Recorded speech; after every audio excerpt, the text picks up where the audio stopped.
My boss fired me for being honest, so I showed them what dishonesty really looked like. I'd been working at Meridian Financial for 3 years when I discovered the spreadsheet. It was tucked away in a shared folder, labeled Q3 Adjustments. Innocent enough, but when I opened it, my stomach dropped. They were stealing from elderly clients, not just skimming fees or padding charges. They were systematically draining retirement accounts, a few hundred here, 1,000 there, small enough that confused seniors wouldn't notice until it was too late. The spreadsheet had over 200 names, with detailed notes about each client's mental acuity and family involvement. They were targeting the most vulnerable people. Mrs. Chen shows signs of early dementia. Daughter visits monthly. Mr. Rodriguez, recently widowed, no family oversight. Mrs. Patterson trusts financial advice completely, never questions statements. The worst part? My boss Marcus had a photo on his desk of his own grandmother, and her name was on the list. I spent 2 sleepless nights deciding what to do, pacing my apartment and Googling whether I could be fired for whistleblowing. Then I printed everything and walked into Marcus's office Monday morning. "We need to talk," I said, sliding the papers across his mahogany desk. His face went white as he scanned the numbers. For a moment, I saw genuine panic in his eyes. "Where did you get this?" he asked quietly, his voice tight. "It was in the shared drive. Marcus, we're talking about people's life-saving. Your own grandmother is on this list." He leaned back in his leather chair, studying me like I was a problem to solve.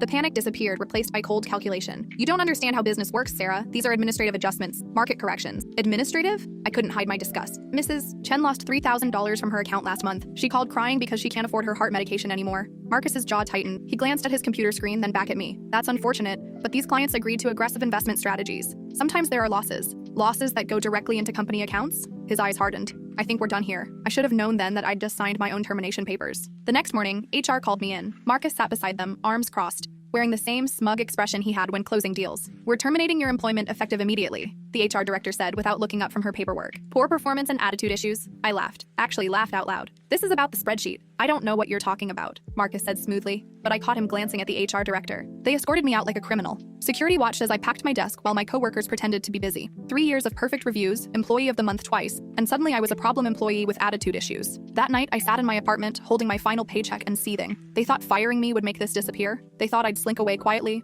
maybe find another job and keep my mouth shut. They had no idea what I'd actually discovered. See, that spreadsheet was just the beginning. During my 3 years there, I'd been quietly documenting everything. Not because I suspected fraud, but because I'm naturally organized and Marcus had a habit of giving me tasks then forgetting he'd assigned them. Every email, every phone call, every confidential conversation Marcus thought I couldn't hear from my desk right outside his office. I had recordings on my phone, screenshots of suspicious transfers, client contact lists, bank routing information, even photos of Marcus's personal notebook where he ranked clients by their gullibility factor. Most importantly, I had Marcus's personal access codes. He'd made me memorize them for emergencies and never bothered changing them after firing me. Big mistake. I spent the weekend building my plan, creating folders, organizing evidence, and researching exactly who needed to see what I'd collected. By Monday morning, I was ready to show Meridian Financial what real dishonesty looked like. At 9 a.m. sharp, I walked into their biggest competitor's office with a flash drive in my hand and revenge in my heart. I couldn't fit what happens next in this short video. Watch the rest down below.